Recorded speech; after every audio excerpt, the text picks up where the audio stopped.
এবং তিলোত্তমা মৌমিতার বিচার হোক এবং তাদের ফাঁসির দাবিতে আমার বক্তব্য।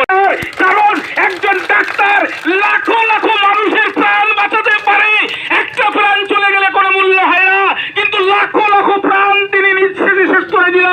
অথচ পশ্চিম বাংলার বুকে আরজিকর কাণ্ডের ঘটনার পরের দিনই সেই আরজিকরে যে গুরুমে এই ঘটনা ঘটেছিল, মমতা বন্দ্যোপাধ্যায়ের নির্দেশে ভেঙে গুড়িয়ে দেওয়া হলো এবং কি নিজের দেয়ালের মিনিটের জন্য অবরোধ করেছি।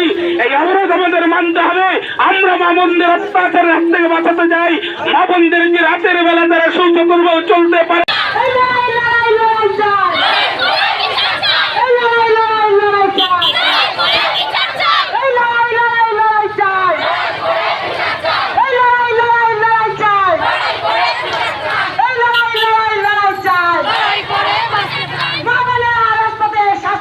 Hushiyar!